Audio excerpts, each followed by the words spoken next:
For centuries, historians repeated the same sentence until it stopped sounding like a claim and started sounding like a law.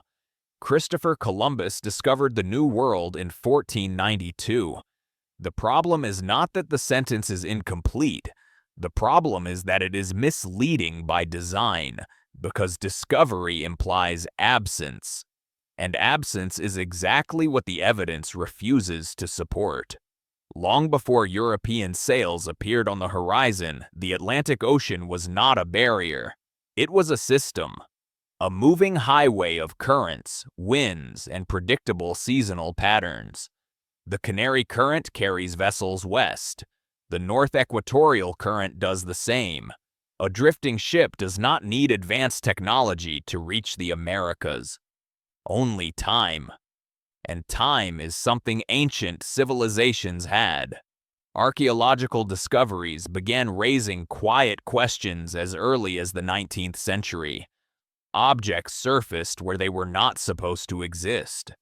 Coins, anchors, tools, inscriptions, not isolated, not random, but repeating the same mistake over and over, appearing in the Americas centuries, sometimes millennia, before Columbus. Each time, the explanation was identical: contamination, misidentification, coincidence. But coincidence becomes a pattern when it refuses to stop. Roman-style amphorae were recovered from the seabed off the coast of Brazil. They were catalogued, photographed, and then quietly labeled as ballast stones. Stone anchors identical in shape and weight to Mediterranean designs appeared along the eastern seaboard of North America. They were classified as fishing weights. Copper mined around Lake Superior was extracted on an industrial scale more than 3,000 years ago. That same copper, chemically identical, appears in Bronze Age artifacts across Europe and the Middle East. There is no known land route. There is only water. And then there are the maps. Maps are dangerous evidence because they preserve knowledge long after the people who created them disappear. One map, drawn in 1513 by Ottoman Admiral Piri Reis, shows the coastline of South America with an accuracy that should not have been possible at the time. More unsettling is what appears to be the outline of Antarctica, not covered in ice. Piri Reis himself wrote that he did not invent this information. He copied it from much older charts, inherited from unknown sources, created in an age he could not name. This was not an isolated case.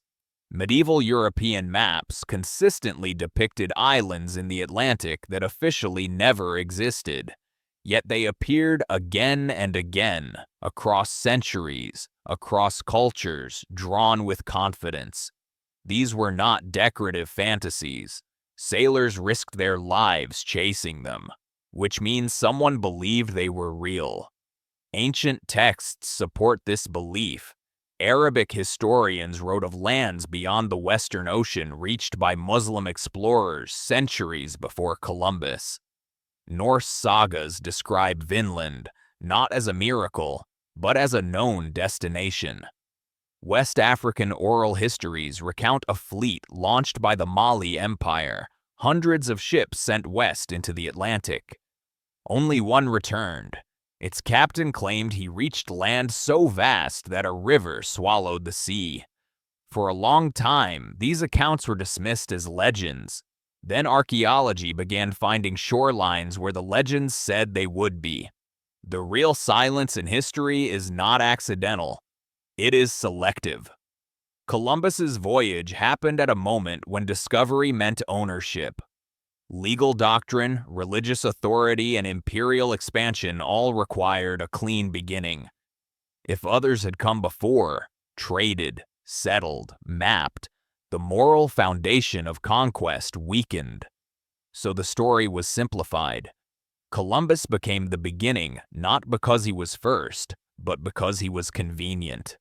What remains almost entirely unexamined is the ocean itself. More than 70% of ancient human coastlines now lie underwater due to rising sea levels after the last ice age. Entire settlements would have vanished without ruins, without records, without witnesses. Ports, harbors, and trading cities erased not by war, but by geology.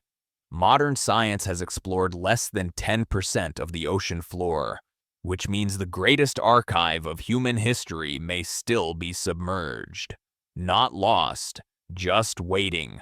And if pre-Columbian contact was not rare, if it was normal, then the world before Columbus was not isolated civilizations stumbling in the dark. It was a connected world, a world that remembered the way across the ocean, a world that came back. By the late 20th century, the question was no longer whether transatlantic contact before Columbus was possible. The question was how much of it had been erased. As underwater archaeology advanced, sonar began revealing shapes that did not belong to geology. Straight lines where nature prefers curves. Right angles carved into continental shelves. Platforms, walls, and terraces resting far below modern sea level. Too deep to be coastal, unless the coast itself had once been somewhere else. In 2001, off the western coast of Cuba, a deep-sea survey detected massive stone structures more than 600 meters beneath the surface. They appeared organized, deliberate. Some resembled pyramidal forms. Others looked like roadways. The findings were announced cautiously, then quietly, then not at all. Official explanations suggested natural rock formations. No excavation followed. Funding disappeared. The site was left untouched. But the data remains. Similar anomalies have been reported in the Mediterranean, the Indian Ocean, and along the Atlantic shelves of both Africa and the Americas. When viewed together, they form a disturbing implication. Large-scale human activity may have existed along coastlines now lost to the sea. If that is true, then the story of human civilization is missing its earliest chapters. What survived on land is only what was built inland or high enough to escape the water. The rest sank. And oceans are excellent at keeping secrets. Yet secrets have a way of surfacing. Chemical analysis of ancient human remains in the Americas has revealed traces of substances that should not be there. Nicotine and cocaine metabolites found in Egyptian mummies sparked outrage when first reported. The assumption was contamination, but contamination does not repeat across continents. Botanical evidence is even harder to dismiss. Plants native to the Americas appear in the Old World before Columbus, not as decorative oddities, but as integrated agricultural species. Meanwhile, Old World crops appear in pre-Columbian layers in the Americas. Trade leaves fingerprints, and these fingerprints do not fade easily. Languages, too, betray contact. Linguists have identified structural similarities between distant language families that should have evolved independently. Shared phonetic patterns, matching grammatical constructions. Isolated words with no clear origin, except across an ocean. These are not proof of conquest. They are evidence of contact. Peaceful, sustained, and unremarkable contact. The kind that history rarely records because it does not involve wars or empires. The absence of written records is often cited as an objection, but writing has never been the default mode of memory. For most of human history, knowledge moved orally, through navigation songs, through star lore, through stories encoded with directions, seasons, and warnings. When those systems break, the knowledge disappears with the people who carried it. This is where the final resistance emerges. Not technological resistance, psychological resistance. Modern civilization is built on a linear narrative of progress. Simple beginnings, gradual advancement, a clear hierarchy of development. The idea that ancient people could cross oceans disrupts that hierarchy. It suggests competence where we expect primitiveness, It suggests sophistication without machines. It suggests that we are not as unique as we believe. Every generation inherits a version of history that flatters it. Columbus fits that version, a lone visionary crossing an empty ocean toward an empty land. The evidence says otherwise. The ocean was traveled. The land was known. The world was already connected. Columbus did not open the door. He walked into a room that had been entered and abandoned many times before, and the most unsettling possibility remains unaddressed. If advanced seafaring networks existed before recorded history, if entire coastal civilizations were lost beneath rising seas, if knowledge was passed, forgotten, and rediscovered more than once, then our timeline is not a straight line. It is a loop, and history, as we know it, may be only the most recent iteration. Somewhere beneath the Atlantic, the Pacific, and every other ocean, there may be proof that this has all happened before. Not myth, not fantasy, but a lost world waiting to be remembered. What makes this story uncomfortable is not the idea that ancient people traveled far. It is the scale implied by the evidence. Isolated voyages are easy to dismiss.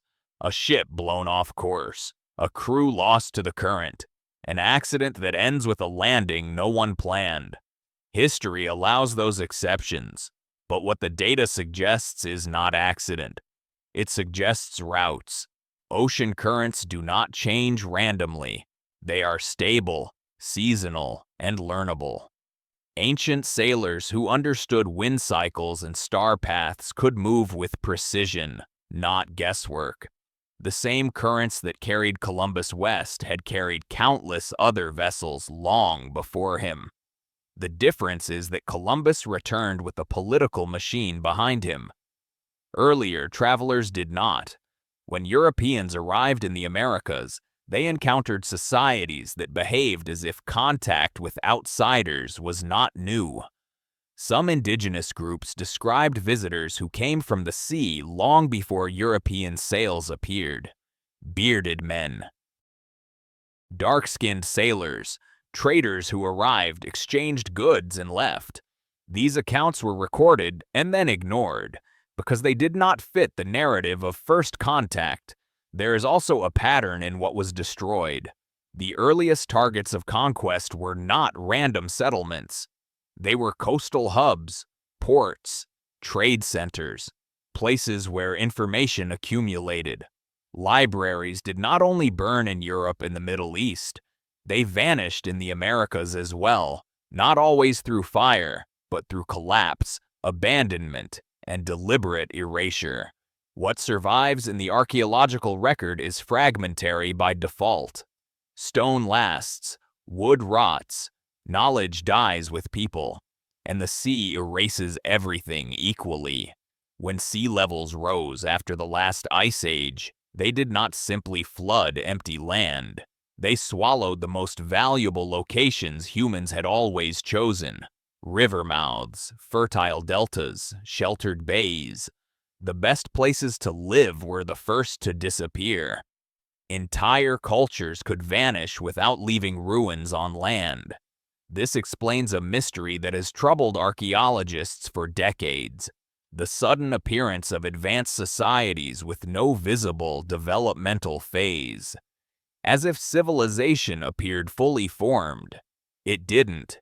Its foundations are underwater. This is why the resistance to underwater archaeology is not merely financial. It is conceptual. If submerged sites confirm large-scale human activity tens of thousands of years ago, then the timeline of civilization must be rewritten. And rewriting timelines threatens institutions. Museums are organized by periods. Universities are structured around accepted chronologies. Entire careers are built on models that assume isolation and gradualism. Admitting a lost world before Columbus would mean admitting that modern history is incomplete, not wrong in detail, but wrong in structure. there is another pattern that rarely receives attention.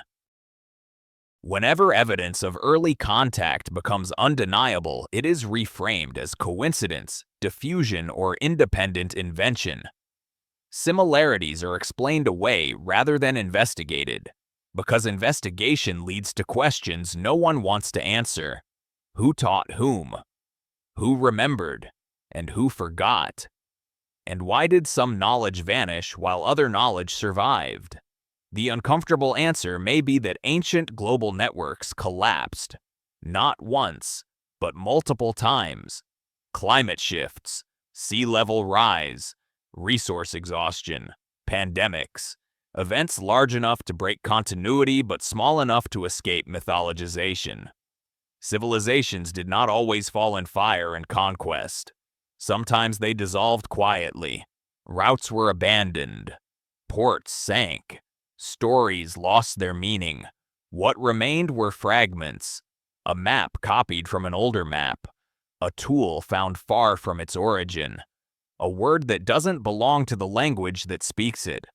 Together, these fragments form a picture that is incomplete but unmistakable. The world before Columbus was not a collection of isolated islands of humanity. It was a web, fragile, temporary, and far older than we are comfortable admitting. Columbus did not discover that world. He arrived after it had already been broken. And the reason this matters now is not academic. As modern civilization expands across the planet, it is once again building along coasts, once again relying on stable climates, once again assuming continuity. But the ocean remembers cycles better than we do. The lost world before Columbus is not just a forgotten past. It is a warning, a reminder that knowledge can vanish, that connections can collapse, that history does not move forward forever. Sometimes it sinks, and when it rises again, it does not remember itself. There is a moment in every investigation when the evidence stops being theoretical and becomes physical. For researchers studying the pre-Columbian world, that moment often comes underwater. Sonar does not care about academic consensus. It does not adjust its readings to match accepted timelines. It simply returns shapes, depths, and angles. And again, those readings have revealed structures that do not belong to chance. Along submerged continental shelves, researchers have documented limestone alignments that stretch for hundreds of meters. They are too straight to be cracks, too evenly spaced to be erosion. Some appear to be causeways, others platforms, others foundations whose upper levels were once above water. What makes these sites difficult to confront is their depth. Many lie far below the level where coastlines existed even 10,000 years ago. That places their construction at a time when, according to Orthodox history, humans were incapable of large-scale organization. Yet the structures remain. Carefully arranged stones, repeating patterns, symmetry. Nature does not build cities and then bury them neatly. The reluctance to excavate these sites is often explained as caution. Deep-sea archaeology is expensive. Technology is limited. Interpretation is risky. But the same caution vanishes when shipwrecks are involved. Thousands of wrecks have been explored, mapped, and salvaged at similar depths. The difference is not technical, it is historical. A Roman shipwreck reinforces the timeline. A prehistoric harbor destroys it. Even when physical excavation is avoided, data leaks out. High-resolution bathymetric scans circulated quietly among specialists show features that resemble staircases descending into darkness. Rectangular enclosures, what look like dock walls, positioned where ancient shorelines should have been. These images are rarely released publicly. When they are labeled ambiguous and archived. Ambiguity is a powerful word. It allows evidence to exist without consequences. The same pattern appears on land. In the Americas, archaeologists have uncovered sites that predate Clovis culture by thousands of years. Human footprints in New Mexico dated to over 20,000 years ago. Tools in South America even older. Evidence of habitation long before the accepted arrival window. Each discovery forces the timeline backward, but never sideways. What is still resisted is the idea that these early populations were connected, not isolated bands slowly spreading, but communities capable of movement, memory, and navigation. The resistance is strongest when contact implies equality. If people in the ancient Americas were part of global networks, then they were not waiting to be discovered. They were participating in history, and participation erases the myth of empty lands. It also reframes indigenous knowledge. Navigation systems encoded in songlines, star maps preserved through oral tradition, mythologies that describe great floods and vanished lands. These are often treated as symbolic, but symbolism does not exclude accuracy. Many coastal cultures tell stories of cities swallowed by the sea, of ancestors who fled rising waters, of journeys taken away from a sinking homeland. For centuries, these accounts were labeled folklore. Now sea level data confirms that massive flooding events occurred at exactly the times these stories describe. Memory survived where stone did not. Another quiet line of evidence comes from genetics. Modern population genetics has revealed unexpected connections between distant peoples. Not recent mixing, but ancient gene flow. Faint, old signals that imply contact across oceans long before recorded history. These signals are subtle. They do not suggest mass migration or conquest.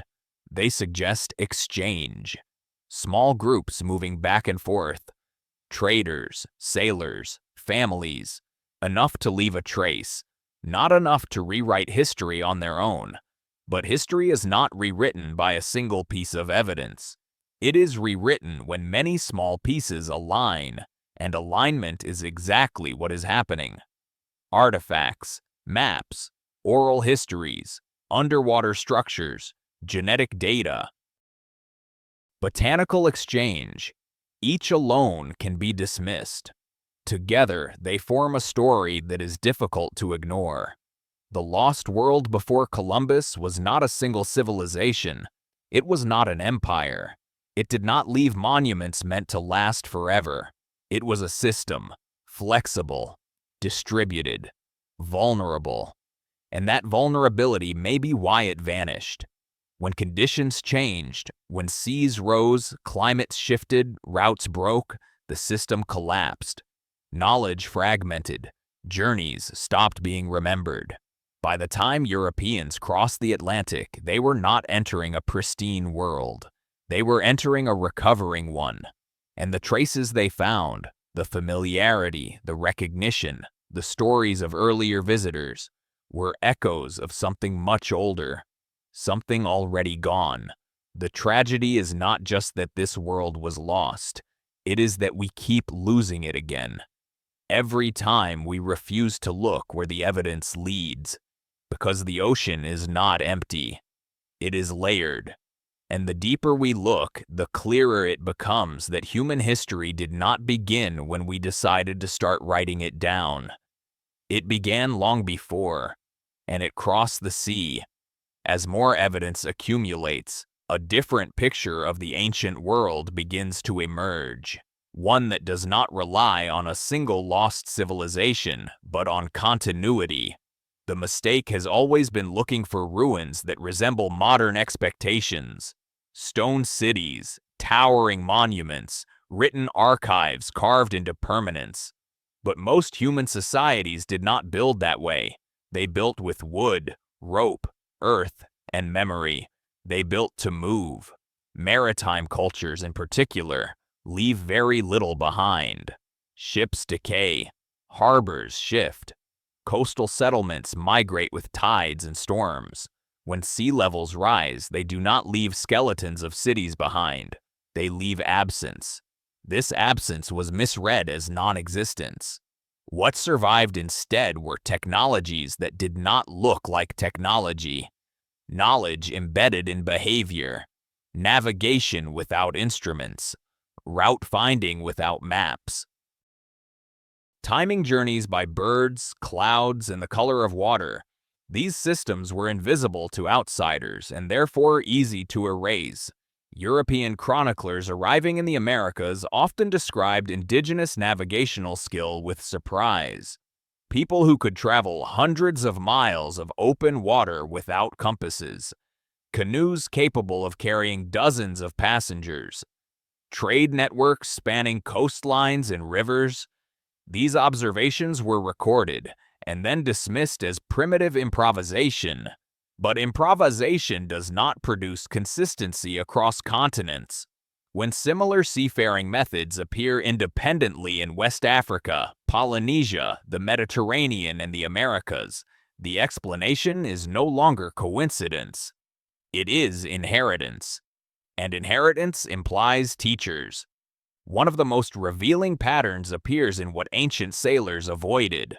There are vast regions of ocean that early mariners consistently bypassed, even when shorter routes existed. These dead zones align with dangerous currents, unpredictable weather systems, and magnetic anomalies. Someone mapped risk. Someone learned where not to go. That knowledge did not emerge overnight. It accumulated over generations of travel. Trial, loss, adjustment. A slow refinement that only makes sense in the context of repeated crossings. Which raises another uncomfortable question. If long-distance maritime travel was common enough to refine routes, why did it stop? The answer may lie not in human failure, but in environmental change. Between roughly 12,000 and 7,000 years ago, the world underwent rapid transformation. Glaciers melted. Sea levels rose by more than 100 meters. Coastlines shifted faster than cultures could adapt. Entire navigation networks would have collapsed within centuries. Ports vanished. Landmarks disappeared. Familiar stars shifted due to axial wobble. What had once been reliable knowledge became dangerous guesswork. When navigation becomes lethal, people stop sailing. And when they stop sailing, memory fades quickly. The survivors turned inland. They rebuilt locally. They told stories of the sea, not as a road, but as a boundary. By the time written history began recording events systematically, the global maritime web was already broken. What remained were fragments that no longer connected. This is why ancient contact appears sporadic in the record. It is not because it was rare, but because we are looking at the remains of a system after its collapse. Like finding scattered wires and assuming there was never a network. The implications extend beyond the past. Modern civilization is once again concentrated along coastlines. Once again dependent on stable climate systems. Once again assuming continuity, and once again underestimating how quickly systems can fail. The lost world before Columbus did not vanish because it was weak. It vanished because it was exposed. Open to the sea. Open to change. Open to forces larger than any culture. Columbus did not arrive at the beginning of history.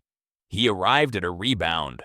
A moment when humanity, having forgotten its earlier connections, stumbled back into global contact and mistook rediscovery for discovery.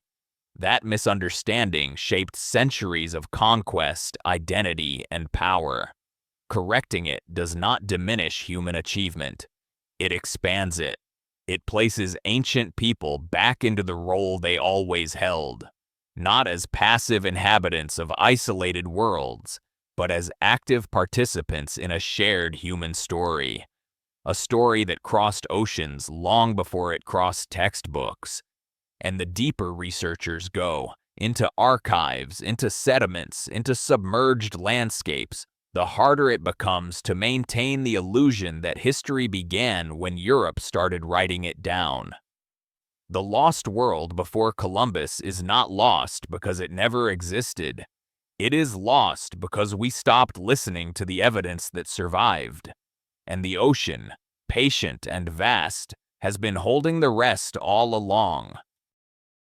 There is a final layer to this story that rarely enters public discussion, because it challenges not just history, but certainty.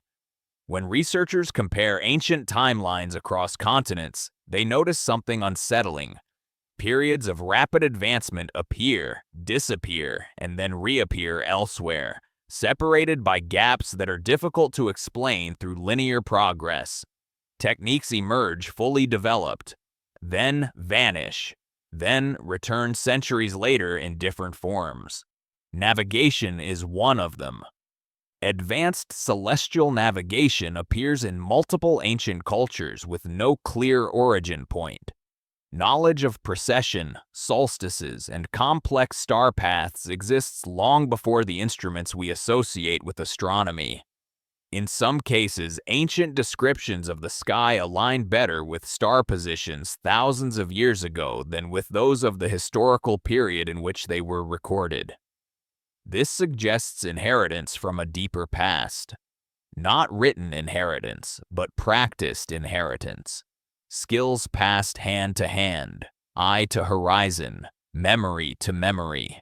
When that chain breaks, the knowledge does not degrade gradually. It collapses. The same may be true for shipbuilding.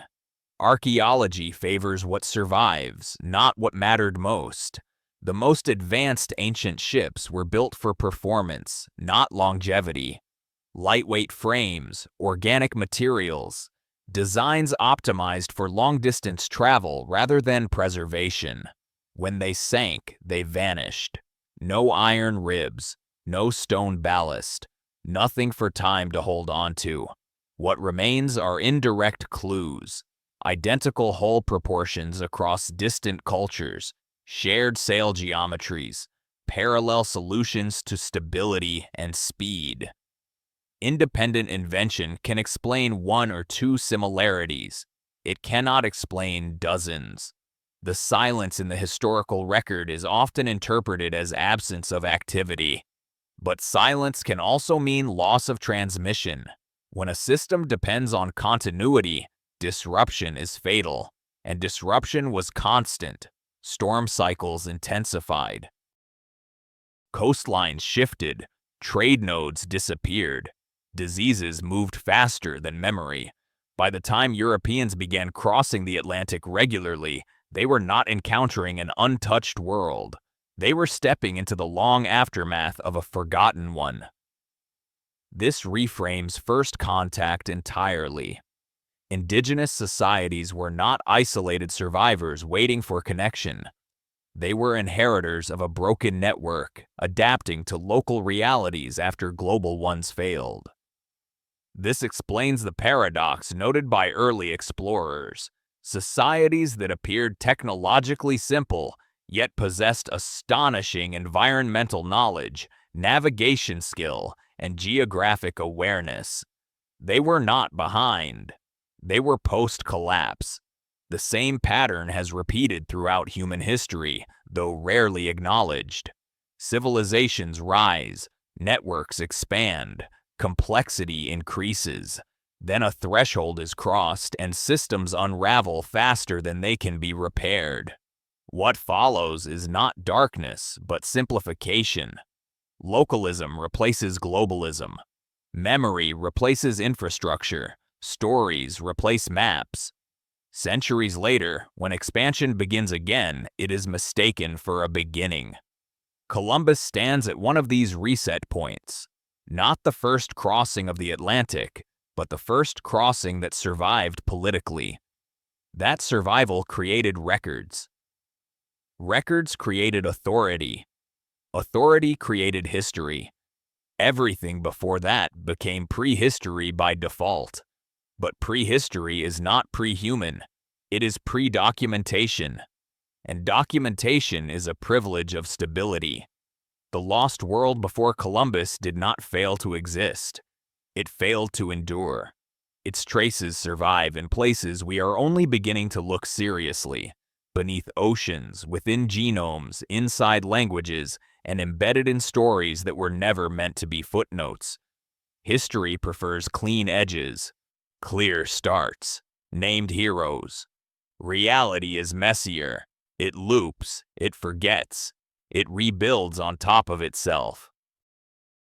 And somewhere beneath the waves, beneath the layers of accepted narrative, lies evidence not of a single vanished civilization, but of a shared human capacity we keep rediscovering and then losing again.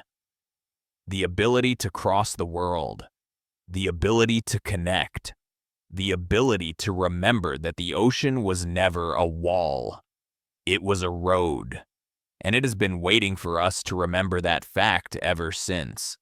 What ultimately prevents this story from being fully accepted is not lack of evidence, but the absence of a single, undeniable moment. History prefers events, a date, a name, a ship landing on a shore. The lost world before Columbus offers none of that. It offers accumulation instead, slow realization, an uncomfortable convergence of facts that refuse to collapse into a neat conclusion. And that is precisely why it matters.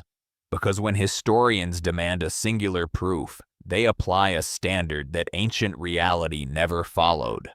Human systems did not emerge in sharp lines. They spread, overlapped, dissolved, and reformed. Contact did not always mean conquest. Trade did not always mean dominance.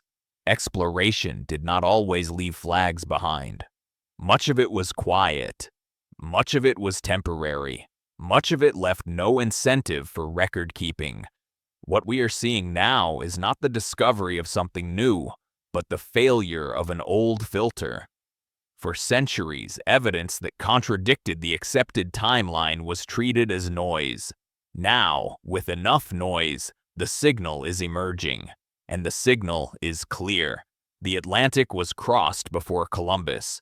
The Americas were known before 1492. The world was more connected than our histories admit. This does not require imagining a super civilization or lost empire. It requires something far simpler and far more human. Competent sailors, repeat journeys, shared knowledge. The same ingredients that later built the modern world. What collapsed those earlier networks was not ignorance, but fragility. When a system depends on memory rather than infrastructure, disruption is catastrophic. A few generations without sailing is enough to turn roots into myths, myths into stories, stories into symbols. By the time writing returns, the context is gone. This is why ancient knowledge so often appears encoded, not as instruction manuals, but as allegory. Flood myths, sky gods, journey narratives, lands that sink, roads through water. These were not metaphors for people who lived them. They were descriptions. Modern analysis often strips these stories of their literal meaning, assuming ancient people could not describe real events accurately. Yet the geological record repeatedly confirms massive floods, submerged landscapes, and abrupt environmental change.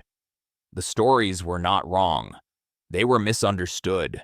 There is also an institutional silence that surrounds this topic. Funding bodies hesitate. Academic journals delay. Excavations stall. Not because researchers are conspiring, but because challenging foundational assumptions carries risk. To suggest that global contact predates recorded history is to question the structure of historical authority itself. Who gets to define beginnings? Who gets credit for discovery? And who benefits from forgetting what came before? The Columbus narrative solved these questions neatly. It placed Europe at the center of global history and framed everything else as peripheral, awaiting contact. Undoing that narrative does not erase European achievement. It contextualizes it. It reveals that exploration is not a European invention, but a human one, and that humans have always been capable of more than we allow our ancestors. The lost world before Columbus forces us to confront a humbling idea that progress is not guaranteed and knowledge is not permanent. What we call civilization may be a phase, not a destination. A phase that has begun, collapsed, and begun again. If that is true, then the ocean is not merely hiding the past. It is preserving a warning, because we are once again building fragile global systems, once again assuming continuity, once again confident that collapse belongs to others, to earlier ages, to primitive worlds. But the sea remembers differently. It remembers coastlines that vanished, routes that were forgotten, worlds that thought they would last. The lost world before Columbus is not a mystery because it left no evidence. It is a mystery because it left too much, scattered, fragmented, and inconvenient. And the more we gather those fragments, the harder it becomes to maintain the illusion that history has a single beginning. It doesn't. It has layers, and we are standing on just the latest one. There is one final assumption that quietly shapes how this subject is received. The assumption that if something truly important existed, it would have left obvious ruins. But importance does not always scale with visibility. Modern society measures significance by permanence. Concrete, steel, written records, satellites. Ancient maritime cultures measured significance by survival. Flexibility mattered more than monumentality. Being able to move mattered more than being able to stay. A port that can be abandoned quickly survives longer than a city that cannot. This is why the archaeological record misleads us. It privileges failure over success. Civilizations that collapsed catastrophically left ruins. Systems that adapted left almost nothing. The lost world before Columbus may have been successful precisely because it did not harden itself into stone. And when conditions changed beyond adaptation, it faded without spectacle. What remains are transitional artifacts, objects that seem out of place because they belong to a system that no longer exists. A coin far from home, a crop in the wrong hemisphere, a word with no linguistic ancestry, a map copied from something older than memory. Each one is a loose thread. Pulled alone, it breaks. Pulled together, it unravels the fabric. This is why the debate never resolves cleanly. Every piece of evidence is just ambiguous enough to ignore. Every contradiction just small enough to postpone. But postponement has a cost. As technology advances, opportunities to investigate submerged landscapes are disappearing. Coastal development, deep-sea mining, and trawling destroy sites faster than they can be studied. Data is overwritten before it is interpreted. We are losing the past again, this time not to rising seas, but to indifference. And yet, the pressure continues to build. New genetic studies quietly revise migration models. New radiocarbon dates push habitation deeper into the past. New scans reveal geometry where randomness should be. The story does not collapse, it accumulates. At some point, accumulation becomes inevitability. When that happens, the question will no longer be whether the world before Columbus was connected. The question will be why it took so long to admit it, and what else we have been wrong about. Because once we accept that ancient humans crossed oceans routinely, a cascade follows. Timelines shift. Capabilities expand. Assumptions about intelligence, organization, and innovation dissolve. History stops being a ladder. It becomes a tide, advancing, receding, returning. Columbus will still matter in that story. His voyage changed the world that followed. But it will no longer stand as the beginning. It will stand as a reactivation, a moment when humanity stumbled back into a behavior it had once mastered, forgotten, and then rediscovered. The lost world before Columbus is not an accusation against modern history. It is an invitation to look again, to question neat origins, to accept that the past was more capable than we allowed it to be, and to recognize that our present may not be as unprecedented as we think, because somewhere beneath the waves, beneath the sediments of time, lies proof that we have done this before. Built connections, lost them, and believed once again that we were the first. The ocean knows better. It always has. The final realization does not arrive like a revelation. It arrives quietly. It arrives when the last objection has been addressed, not through argument, but through accumulation, when every alternative explanation has been used once too often, when coincidence has been stretched past credibility, when denial requires more imagination than acceptance. At that point, the lost world before Columbus stops being a theory. It becomes the most reasonable explanation left. Because what we are confronting is not a missing chapter, but a missing framework. History, as it is commonly taught, assumes that complexity is rare and fragile, that innovation moves in one direction, and that isolation is the default human condition. But the evidence points to something very different. A species that connects whenever it can, forgets when it must, and reconnects again when conditions allow. Connection is not the exception. Disconnection is. The ocean, for most of human existence, was not feared. It was learned, read, understood. It was not crossed blindly, but followed. Its currents memorized, its moods anticipated, its dangers respected.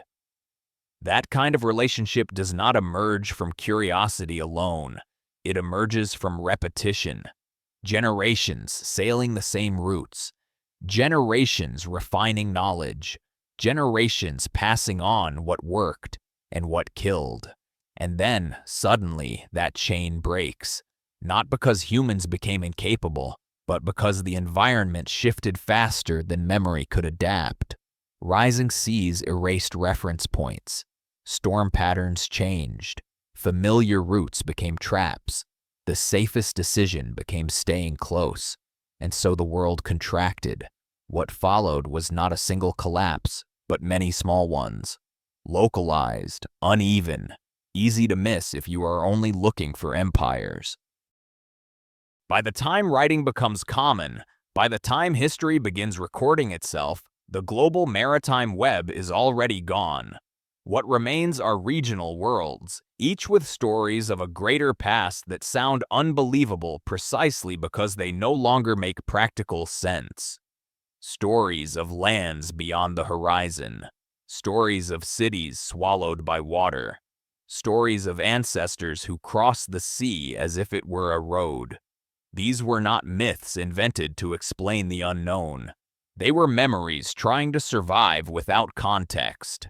When Europeans crossed the Atlantic in the 15th century, they did not initiate global contact. They resumed it. But because they resumed it with writing, with empires, with institutions designed to preserve memory selectively, their version of the story endured. Everything before them became prehistory, not because it was insignificant, but because it left no surviving bureaucracy. This is the deepest discomfort of the lost world before Columbus. It reveals that history is not simply about what happened. It is about what was recorded, preserved, and politically useful. And usefulness has always shaped truth. The implications extend far beyond one voyage or one explorer. They force us to reconsider what we mean by advanced. They challenge the idea that technological progress is permanent. They expose how quickly knowledge can vanish when systems fail. They also offer a mirror. Modern civilization is once again global. interconnected and dependent on fragile balances. We rely on stable oceans, predictable climates, uninterrupted transmission of information. We assume that what we know will remain known. But history suggests otherwise. The lost world before Columbus may not have fallen because it was naive. It may have fallen because it was optimized for a world that changed. And when it changed, survival required forgetting. That may be the most unsettling lesson of all. That forgetting is not a failure of intelligence, but a consequence of survival. You cannot carry everything forward. Some knowledge becomes dangerous. Some connections become lethal, so they are abandoned.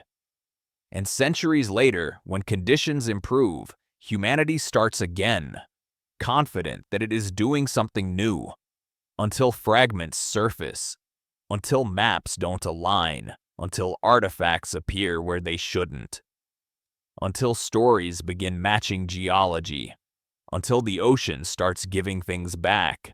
The lost world before Columbus is not asking to be romanticized. It is asking to be acknowledged, not as a golden age, not as a vanished utopia, but as proof that human capability does not belong to any one era, culture, or continent.